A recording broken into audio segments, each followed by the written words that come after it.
ඉතින් මේ chart එක ඔයාලට බලා ගන්න පුළුවන් වෙන්නේ චීනෙන් රත්තරන් එලගේ ස්ටොක් විදියට buy කරලා තියෙන විදිය. ඉතින් ඔයාලට බලා ගන්න පුළුවන් flat එකපාරම boom 2024 දී ලොකු ප්‍රමාණයකින් චීනේ රත්තරන් buy කරලා තියෙනවා. ඉතින් මේකට මොකක් හරි හේතුවක් ඇති නේද?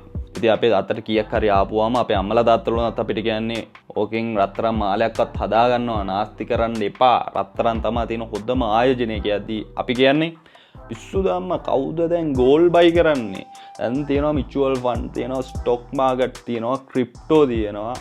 ගෝල්ඩ් බයි කරේ ඉස්සර gold is not cool mom කියලා කිව්වට අපි දැන් ගිහිල්ලා බැලුවොත් එහෙම data අරගෙන ඔයාලට තේරෙයි මේකේ වෙනස මොකක්ද කියලා.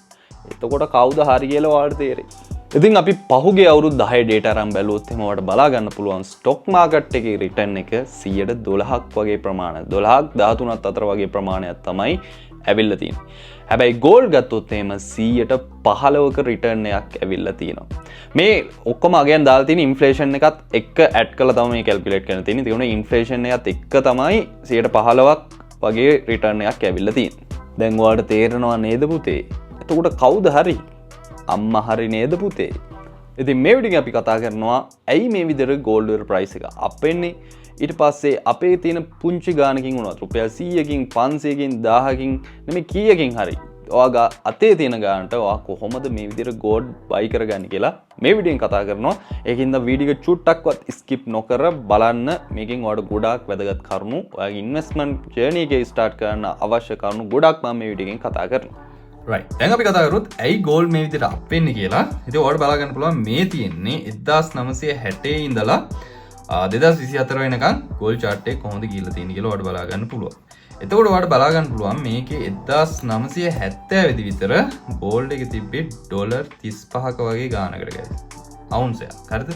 මේ කියන්නේ gold ounce එක මිල $35ට වගේ තිබ්බේ. දැන් මේක ඔයාලට බලා ගන්න පුළුවන් මේ විදිහේ $4000ක් පව් කරගෙන ගිහිල්ලා තිනවා. මෙන්න මේ විදිහට. එතකොට ඔයාලට බලා ගන්න පුළුවන් මේ gold වල price එක කොච්චර ලොකු ප්‍රමාණයකින් මේ වෙද්දි අප් වෙලා තියෙනවද කියලා.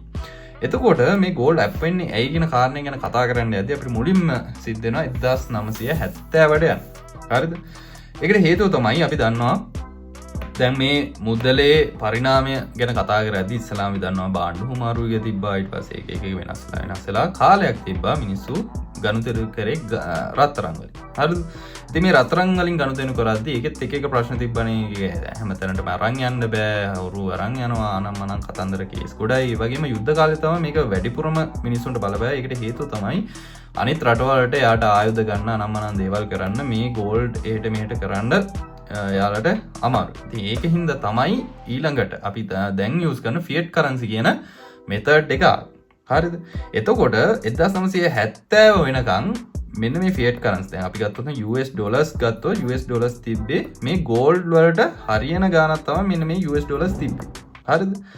හැබැයි 1971 දී මේ ක්‍රමය වෙනස් වෙනවා. ඒකට හේතුව තමයි මෙන්න මේ ඒකට කියන්නේ Bretton Woods collapse කියලා. ඒකෙදි සිද්ධ වෙන්නේ මේ විදියට අධික ලෙස මේ ඇමරිකාවෙන් ඒ US dollars print කරලා කට්ටියට IV ආයුධ ගන්න එක දේවල් වලට අවශ්‍ය කරන මුදල් සැපයීම හින්දා මේ gold reserve එකට වඩා ප්‍රමාණයක් මෙයාලගේ gold මේ මොනවද US dollars ඇති වෙන්න පටන් ගත්තා. ඉතින් මේකත් එක්කම මෙන්න මේ ක්‍රමය මේ gold කියන ක්‍රමය නැති වෙලා ඊට පස්සේ තමයි ලෝකෙට fiat currency කියන අලුත් ක්‍රමය ගැන මේ මුදල පරිණාමයත් එක්ක දැන් අපි මේ යූස් කරන fiat currency කියන එක ආවේ. හරිද? ඉතින් ඕකත් එක්කම තවත් දෙයක් සිද්ධ වුණා. ඒ තමයි මෙන්න මේ inflation. එහෙම නැත්නම් උද්දමනය කියලා කියන්නේ. හරිද? මේකෙදි කියවෙන්නේ guys සරලවම කිව්වොත් ඔයා හිතන්නකෝ දැන් බිත්තර දෙකක් තියෙනවා. හරිද? මේ බිත්තර දෙකේ අද මිල $100යි. ඒ කියන්නේ මාකට් එකේ ඔයා හිතන්න බිත්තර දෙකක් තියෙනවා. මේ බිත්තර දෙක ගන්න මාකට් එකේ තියෙන්නේ $100යි. හරිද? එතකොට එක බිත්තරයක මිද කියලා $50ක් වගේ තමයි. හරිද? එතකොට ඔයා හිතන්න මේ බිත්තර දෙකම ගන්න මාකට් එකේ තියෙනවා $200ක්. හරිද? එතකොට මොකද වෙන්නේ? මේ බිත්තරයක මිල $100ක් වෙනවා. අන්න ඕක තමයි අපි සරලවම කිව්වොත් උද්දමනය කියලා කියන්නේ. හරිද? ඉතින් මෙන්න මේ විදියට කට්ටිය මුදල් අච්චු ගන්න මොකද වෙන්නේ? මෙන්න මේ විදියට උද්දමනය වැඩි වෙනවා. ඒ කියන්නේ බාණ්ඩ වල මිල ගණන් වැඩි වෙනවා. ඉතින් ඔන්න ඔය දේ සිද්ධ වෙන්න පටන් ගත්තා. ඉතින් මෙන්න මේකත් එක්ක තමයි guys මෙන්න මේ විදියට gold වල price එක සෑහෙන්න අප් වෙන්න පටන් ගත්තේ මෙන්න මේ විශේෂයෙන්ම. හරිද මේ ගෝල්ඩ් අප් වෙන්න බලපාන හේතු ගත්තාම අපිට ගන්න පුළුවන් දැන් මේ දවස්වල ගෝල්ඩ් අප් වෙන්න හේතු ගත්තාම ඉතින් අපිට බලා ගන්න පුළුවන් මේ දවස්වල ලෝක ආර්ථිකය ගත්තොත් එහෙම සෑහෙන්න රටවල් අතර යුද්ධ තියෙනවා, බැංකු කඩා වැටෙනවා, කම්පැනිස් කඩා වැටෙනවා, මේ වගේ ගොඩාක් දේවල් සිද්ධ වෙනවා. එතකොට ඒක නිසා මේ ලෝක ආර්ථිකයේ ආස්ථාවර බව මේ ගෝල්ඩ් වල ප්‍රයිස් එක අප් වෙන්න ගොඩක් බලපාලා තියෙනවා. ඒ වගේම දැන් මම කලින් කතා කරපු උද්දමනයේ ඉහළ යාම. හරිද? යුද්ධ ගැටුම් ඊට පස්සේ අධික ඉල්ලුම. ඉතින් මේ වගේ අපිට බලා ගන්න පුළුවන් මේ දවස්වල ඔය ලෝක බැංකු වලින් එහෙම ඔයාලට බලන්න ගොඩක් වෙලාවට ගෝල්ඩ් මිලදී ගන්නවා. ඒකට හේතුව තමයි මේ ලෝක ආර්ථිකයේ තියෙන අස්ථාවර භාවය. හරිද? අපි දන්නවනේ ලෝක බලවතා කවුද? ඇමරිකාව. ඉතින් ඇමරිකාවේ මේ වෙද්දි ඔයාලා දන්නවා ඇති ඇමරිකාවේ ණය විතරක් තියෙනවා ඩොලර් ට්‍රිලියන 37ක්. හරිද? ට්‍රිලියන් 37ක්. ඉතින් මේ වගේ ලොකු ණය ප්‍රමාණයක් තියෙන ඉඳ අපි දැන් දන්නවා ඇමරිකාවෙන් මාසෙට ඩොලර් බිලියන 40ක් කොහොමද එයාලා print කරන්න පටන් අරන් තිනවා. ඉතින් මේ වගේ ගොඩක් දේවල් සිද්ධ වෙන නිසා ඒ විදිහට සල්ලි print කරද්දි ඉන්ෆ්ලේෂන් එක වැඩි වෙන නිසා සහ මේ ලෝක ආර්ථිකයේ තියෙන අස්ථාවර භාවය තමයි අතරම මේ ගෝල්ඩ් වල මිල ඉහළ යන්න හේතුව. හරිද? ඒක වෙන්නේ මෙහෙමයි. හරිද? ඒක වෙන්නේ මෙහෙමයි. දැන් ඔයා හිතන්නකෝ මේ විදිහට ලෝකයේ මේ ආර්ථික අස්ථාවර තියෙද්දි ඉන්වෙස්ටර්ස්ලා ඉන්නවනේ ඉන්වෙස්ටර්ස්ලා බයයි එක කම්පැනිස් වල ස්ටොක්ස් වල එහෙම නැත්නම් ක්‍රිප්ටෝ වල ආයෝජනය කරන්න ගොඩක් බයයි. මොකද ලෝක ආර්ථික අස්ථාවරයෙන් ඉඳ ගොඩක් වෙලාවට බැංකු කම්පැනිස් ඒ වගේම ඔය අපි ඉන්වෙස්ට් කරන ස්ටොක් කඩා වැටෙනවා. එතකොට එයාලට තියෙන සේෆ්ම ඔප්ෂන් එක මොකද්ද? සේෆ්ම ඔප්ෂන් එක තමයි ගෝල්ඩ්. හරිද? ගෝල්ඩ් තමයි යාළුවා තියෙන සේෆ්ම ඔප්ෂන් එක. ඒක නිසා එයාලා ගොඩ දෙනෙක් ගිහිල්ලා එයාලගේ සල්ලි ගෝල්ඩ් වල එහෙම නැත්නම් රියල් එස්ටේට් මේ වගේ දේවල් වල කියන්නේ සේෆ්ම ඇසට් වල එයාලගේ සල්ලි දානවා. ඉතින් මේ නිසා ගෝල්ඩ් වල ඉල්ලුම ගොඩක් ඉහළ යනවා. ඉතින් මේ ඉහළ යාමත් එක්ක තමයි ප්‍රයිස් එක ගොඩක් අප් වෙන්නේ. හරිද? රයිට්. මම හිතනවා ඔයාලට මේ ගෝල්ඩ් අප් වෙන්නේ කියලා හොඳ අයිඩියාවක් එන්න ඇති කියලා. හොඳයි. මම හිතනවා දැන් ඔයාලට හොඳ අයිඩියාවක් එන්න ඇති ඇයි මේ විදිහට ගෝල්ඩ් අප් වෙන්නේ කියලා. රයිට්. ඊළඟට තියෙන ලොකුම ප්‍රශ්න තමයි අපේ අතේ තියෙන ගානින් අපි කොහොමද මේ විදිහට ගෝල්ඩ් බයි කරන්න කියන එක. ඉතින් ඔයාලට කලින් මම වීඩියෝ කරන් ආව මතක ඇති මේ වීඩියෝ එකේ මම කිව්වා රුපියල් 500ක් වගේ මාසෙටම රුපියල් 500ක් වගේ චූටි ගාණක් ඉන්වෙස්ට් කරලා අවුරුද්දට 115ක් දෙන තැනක ඉන්වෙස්ට් කරොත් ඔයාලට ටික කාලයක් යද්දී ඒක කොච්චර ලොකු ගාණක් වෙනවද? කෝටි 2කමාරක් වගේ ලොකු ගාණක් වෙන්නේ කොහොමද කියලා මම ඔයාලට පැහැදිලි කරා. ඉතින් අපිට දැන් හොඳටම පේනවා පහුගිය අවුරුදු ගානම ගත්තාම මේ ගෝල්ඩ් වලින් 15%කට වැඩි ඉන්ට්‍රස්ට් රේට් එකක් හම්බෙලා තියෙනවා. හරිද? එතකොට අපි කොහොමද මේ අතේ තියෙන ගානින් මේ ගෝල්ඩ් බයි කරන්නේ? හරි. මේකට ක්‍රම දෙකක් තියෙනවා. පළවෙනි ක්‍රමය තමයි මේක ඉතින් ටිකක් සල්ලි තියෙන කට්ටියට තමයි මේක කරන්න පුළුවන් හැකියාව තියෙන්නේ. ඒ තමයි ඔයාලට පුළුවන් ජුවෙලරි ෂොප් එකට ගිහලා රත්තරන් ගන්න. අවුරුද්දකට සැරයක් හරි ඔයගේ අතේ තියෙන ගානින් රත්තරන් ගන්න අවස්ථාව තියෙනවා. එතකොට මේකෙදිත් පොඩි ප්‍රශ්න තියෙනවා. ඒ තමයි වැඩ කුලි වලට වෙනම ගෙවන්න වෙනවා. ඊට පස්සේ ගන්න රත්තරන් බඩු නැති වෙනවා, තැලෙනවා. මේ වගේ ප්‍රශ්න ඇති වෙන්න පුළුවන්. හැබැයි ඒකත් හොඳ එක ක්‍රමයක්. මේකෙදි ඔයාලට මෙහෙමයි. ඉතින් ඔයාලට අවුරුද්දටම සාමාන්‍ය රුපියල් 10000ක් වගේ නම් ඉතිරි කරගන්න පුළුවන් වෙන්නේ ඉන්වෙස්ට් කරන්න පුළුවන් වෙන්නේ. ඉතින් ඔයාලට රුපියල් 10000ක වටිනාකමකින් තියෙන රත්තරන් බාඩයක් ගන්න පුළුවන්. ඒකේ යම්කිසි ප්‍රායෝගික තත්ත්වයක් තියෙනවා කියලා මම හිතනවා. හරිද? ඒ තමයි පළවෙනි විදිය. හරිද? දෙවෙනි විදිය තමයි guys ඔයාලට පුළුවන්කම තියෙනවා පැක්ස් ගෝල්ඩ් ගන්න ලංකාවේදී. හරිද? එතකොට මේක ගැන පැහැදිලි කරන්න කලින් වෙන රටවල් වල තියෙන ක්‍රම ගත්තොත් එහෙම වෙන රටවල් වල තියෙනවා දැන් ඉන්දියාව ගත්තොත් එහෙම සවරින් බොන්ඩ් කියලා තියෙනවා. ඊට පස්සේ ගෝල්ඩ් ETF තියෙනවා. මේ වගේ ඒවට ඉන්දියාවේ මිනිස්සුන්ට වෙන රටවල් වල මිනිස්සුන්ට පුළුවන්කම තියෙනවා.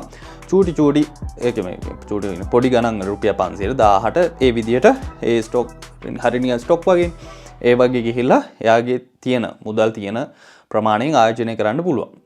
හැකියාව තියෙනවා. නමුත් ලංකාවට ඒ පහසුකම් නැහැ. හරිද? ගෝල්ඩ් ETF නැහැ, සොවරින් බොන්ඩ්ස් මේ කිසිම දෙයක් අපිට නැහැ. හරිද?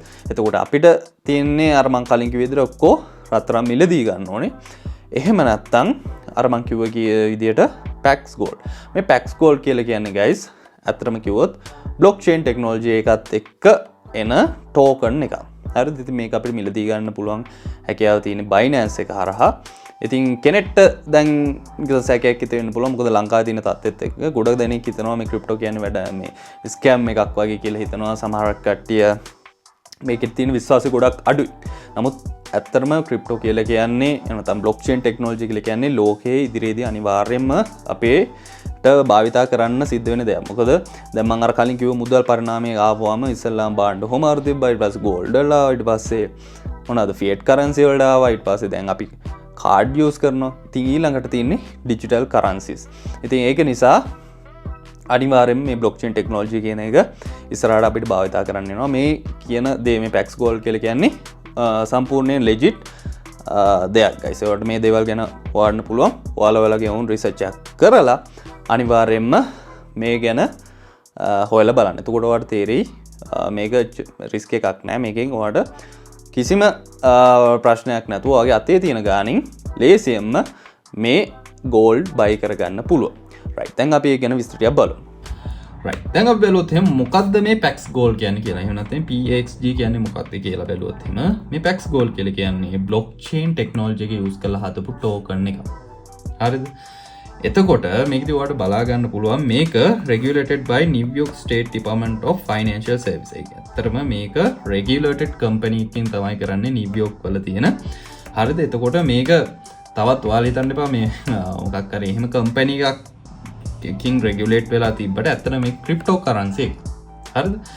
එතකොට මේක token එකක් ඔයාලට බලා ගන්න පුළුවන් මේක Binance exchange එකේ වගේම Coinbase මේ වගේ exchanges වල මේ token එක list වෙලා තිනවා ඔයාලට බලා ගන්න පුළුවන්. හරිද? එතකොට මේක මේ මොකක්ද අර නිකන් පිරමීඩ් කම්පැනි එහෙම එකක් නෙමෙයි. මම කියන්නේ ඔයාලා මේ මීට කලින් ක්‍රිප්ටෝ ගැන අහලා නැත්නම් ගොඩ දෙනෙක් ක්‍රිප්ටෝ ගැන හිතන් ඉන්න විදිය වැරදි. හරිද? ක්‍රිප්ටෝ කියලා කියන්නේ මේ එන චාර්ටර් එකක් ඒ විදිහට ගොඩක් කට්ටිය හිතා හිටියට එහෙම දෙයක් නෙමෙයි guys. මේ ක්‍රිප්ටෝ කරන්සි කියන එක ලංකාවේ මිනිස්සු යූස් කරන්නේ වැරදි විදිහට. ඒකයි මෙතන තියෙන ප්‍රශ්නේ. එහෙම නැතුව ක්‍රිප්ටෝ තමයි ලෝකේ අනාගතය. ඒකනේ මම නමක් දාගෙන තියෙන ක්‍රිප්ටෝ ගයි කියලා. ක්‍රිප්ටෝ කියලා කියන්නේ බ්ලොක්චේන් ටෙක්නොලොජි එකෙන් තමයි ඉස්සරහට ලෝකේ තියෙන හැම දෙයක්ම ඩිජිටලයිස් වෙනවා, ටෝකනයිස් වෙනවා. ඒක නිසා තමයි මේ බ්ලොක්චේන් ටෙක්නොලොජි එක ගොඩක් වැදගත් වෙන්නේ. ඉස්සරහට අපිට ගොඩක් වෙලාවට මේ ඩිජිටල් කරන්සිස් තමයි යූස් කරන්න වෙන්නේ. හරිද? අර මුදල් වල පරිණාමය වුණා වගේ ඉස්සලාම බාණ්ඩ හොමාරු කරා, ඊට පස්සේ ගෝල්ඩ් ආවා, ඊට පස්සේ දැන් ෆියට් කරන්සි ආවා, ඊට පස්සේ කාඩ් ආවා. දැන් අපි යූස් කරන්නේ ඩිජිටල් කරන්සි ඉස්සරහට ගොඩක් වෙලාවට. හරිද? right. ඊට පස්සේ මේ PAXG token එකකින් represent වෙනවා troy ounce එකක්. හරිද? මේ gold ounce එකක් මෙන්න මේ PAXG token එකකින් represent වෙනවා. හරිද? එතකොට මේකෙදි ඇත්තටම මේකෙදි මේ අපි මේ ගන්න token වලට ගන්න ඒ කියන්නේ අපි දුන්න රුපියල් 500ක මේ විදිහට PAX gold අපි ගන්නවා කියලා මේ PAX gold එකකින් represent වෙනවා. ඒ කියන්නේ physical gold ඒ ප්‍රමාණයට අර company එකෙන් buy කරනවා. හරිද? ඉතින් ඒ වගේ දෙයක් තමයි මෙතන සිද්ධ වෙන්නේ. එතකොට මේකේ තියෙන වාසිය තමයි guys. මේකේ පළවෙනි වාසිය තමයි මේක ඔයාලට ඕන වෙලා කියන්නේ 24/7 tradable. ඒ කියන්නේ ඕන වෙලාවක ඔයාලට මේක ගන්න පුළුවන්. Binance account එකක් තියෙනවා නම් Binance account එකට ගියා මෙන්න මේ PAXG token එක තෝරගත්තා. ඔයාගේ අතේ තියෙන USDT ටික දීලා ඔයාලට පුළුවන් මේ gold ගන්න. හරිද? ඒ වගේම ඕන වෙලාවකට withdraw කරගන්නත් පුළුවන්. කිසිම ප්‍රශ්නයක් නැහැ. ඒ වගේම ඔයාලට මේකෙදි fee එක යන්නේ එන ගොඩාක් අඩුවෙන් චූටි ඩොලර් දශම ගානක fee එකක් තමයි යන්නේ මේ විදිහට ඔයාලට gold buy කරන්න. හරිද? ඊට පස්සේ මේ විදිහට කලින් විදිහට ඉක්මනින් සල්ලි කරගන්න පුළුවන්. ඒ වගේම මේකෙදි දැන් අපි රත්තරන් අතින් හදලා ගත්තොත් එහෙම ඒවට හැදුම් කුලි දෙන්න ඕනේ. ඊට පස්සේ රත්තරන් ගත්තාම තැල්නවා, පොඩි වෙනවා, ඒ විදිහට හානි වෙනවා. මේ කිසිම දෙයක් ඔයාලට බලපාන්නේ නැහැ. මේකත් අර කලින් මම කිව්වේ වෙන රටවල් වල තියෙනවා sovereign bond කියලා තියෙනවා, ඊට පස්සේ gold ETF කියලා තියෙනවා. මෙන්න මේ විදිහට තියෙනවානේ. ඉතින් ලංකාවට ඒ පහසුකම් නැති හින්දා අපිට පුළුවන් මෙන්න මේක use කරන්න මේ gold වා ගන්නවා. එතකොට දැන් මේ PAXG token එක ඔයාලට බලා ගන්න පුළුවන්. මොකද Binance account එකට ගිහලා මේකේ chart එක බලුවොත් එහෙම gold එක මොනවද මේ යහට මෙහාට යන විදියටම ඒ කියන්නේ ෆ්ලක්චුවේට් වෙන විදියටම මේකත් ඒ විදියටම gold up වෙති up වෙනවා, ආයි down වෙති down වෙනවා. ඉතින් මේක gold chart එකම තමයි තියෙන්නේ. ඔයාලට ඒක බලා ගන්න පුළුවන්. හරිද? right. අනිත් විශේෂම වාසිය තමයි මේකෙදි ඔයාට අතේ තියෙන රුපියල් 100ද රුපියල් 50ද ඒ ඕන ගානකින් ඔයාට මේ PAX gold buy කරන්න පුළුවන්. ඒක තමයි ඔයාට තියෙන ලොකුම වාසිය මේකෙදි. හරිද? ඉතින් ඔයාතේ තියෙන ගාන ඔයාට යම් කිසි ප්‍රමාණයක් සල්ලි හම්බුනම ඔයාට පුළුවන් Binance account එක ගියා ටක් ගාලා මෙන්න මේ PAXG token ටිකක් ගත්ත හැටිය ඔයාට අර මං කිව්වනේ මං කලින් ඔයාලට වීඩියෝ එකෙත් පෙන්නුවා කොහොමද රුපියල් 500ක් වගේ චූටි ගානක් දාලා ඒක අවුරුදු 60ක් යද්දි 115 පොලියට ගියොත් එම කෝටි 2කමාරක් වගේ ලොකු ගානක් ගන්න කොහොමද කියලා මම ඔයාලට පෙන්නනවා. ඉතින් ඒ විදිහටම ඔයාලට පුළුවන් මෙන්න මේ විදිහට පොඩි ප්‍රමාණය ඔයාලට හම්බෙන චූටි ගානක් වුණත් මේ විදිහට ගෝල්ඩ් වල ඉන්වෙස්ට් කරන්න පුළුවන් මෙන්න මේ ක්‍රමය. රයිට්. ඊළඟ ලොකු ප්‍රශ්න තමයි දැන් අපි කොහොමද ඇත්තටම මේක මේ විදිහට බයි කරන්නේ කියලා. දැන් ඔයා මීට කලින් Binance account එකක් use කරලා නැත්නම් එහෙම නැත්නම් ක්‍රිප්ටෝ සම්බන්ධයෙන් මොකක්වත් දන්නේ නැති කෙනෙක් නම් ඔයාලට සිද්ධ වෙනවා පළවෙනියෙන්ම Binance account එකක් හදාගන්න. හරිද? මේ Binance account එකක් හදාගන්නේ කොහොමද කියලා ඊළඟ වීඩියෝ එකෙන් මම ඔයාලට අරන් එනවා guys. එතකොට ඔයාලට බලා ගන්න පුළුවන්. ඔයා දන්නේ නැති කෙනෙක් නම් ඔයාලට පුළුවන් මේ වීඩියෝ එක බලලා ලේසියෙන්ම Binance account එකක් හදන්න. මේකෙදි හරිම simple steps ටිකක් තියෙන්නේ. ඔයාලට email එක දාලා password එක දාන්න තියෙනවා. ඊට පස්සේ පුළුවන් ඔයාලට කැමති නම් Binance app එක download කරගන්න තියෙනවා. ඊට පස්සේ මේකේ KYC එක complete කරගන්න තියෙනවා.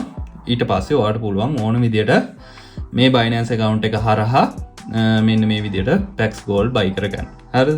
මේ Pax Gold buy කරගන්න නම් ඔයා ගාව USDT තියෙනවා. හරිද? මේ USDT ගන්න කොහොමද? මේවා sell කරන්නේ කොහොමද? Pax Gold ගන්න කොහොමද? ඒක sell කරගන්නේ කොහොමද? මේ හැමදේම මම ඊළඟ වීඩියෝ එකෙන් ඔයාලට අරගෙන එනවා. ඉතින් ඒක නිසා මේ වීඩියෝ එකට කැමති කෙනෙක් ඉන්නවා නම් අනිවාර්යෙන් like කරලා comment එකක් දාන්න. ඒ වගේම subscribe කරලා තියාගන්න මාව. එතකොට ඔයාලට මේක වීඩියෝ එකක්වත් miss වෙන්නේ නැහැ. ඉස්සරහට මේ finance සම්බන්ධ ගොඩක් දේවල් ඔයාලට මේ channel එක ඔස්සේ දැනගන්න පුළුවන්. ඒකින්ද අනිවාර්යෙන්ම මේ channel එක subscribe කරලා තියාගන්න.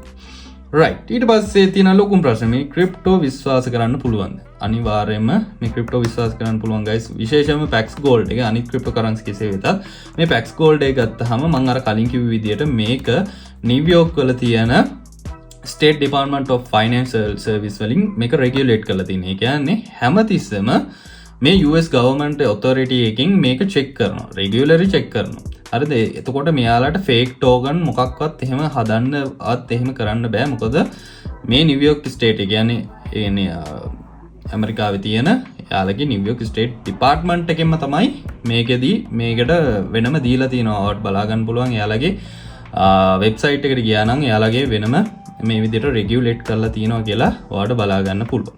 හරිද? එතකොට මම අර කලින් කිව්ව විදිහට මෙයාලට ෆේක් ටෝකන් හදන්නවත් එහෙම නැතුව අපේ තියෙන ටෝකන් සෙල් කරන්නවත් එහෙම කිසිම හැකියාවක් නැහැ. මොකද මේක ඒ විදිහට රෙගියුලේට් කරලා තියෙන නිසා. right. ඉතින් ඔන්න ඔය දේ තමයි මට ඔයාලට මේ වීඩියෝ එකෙන් කියන්න අවශ්‍ය වුණේ. හොඳයි, අද වීඩියෝ එකෙන් මට ওই ටික තමයි ඔයාලට කියන්න තියෙන්නේ. ඊළඟ වීඩියෝ එකෙන් අනිවාර්යෙන් මම ඔයාලට Binance account එකක් හදාගෙන මේ Pax Gold buy කරගන්නේ කොහොමද, USDT buy කරගන්නේ කොහොමද, මේ හැම දෙයකටම උත්තර අරන් එනවා. ඉතින් වීඩියෝ එකට කැමති නම් අනිවාර්යෙන් like එකක් comment එකක් දාගෙන යන්න අමතක කරන්න එපා. right. එහෙනම් ඊළඟ වීඩියෝ එකෙන් හම්බ වෙමු. අදට ගිහිල්ලා නම් සුබ දවසක්.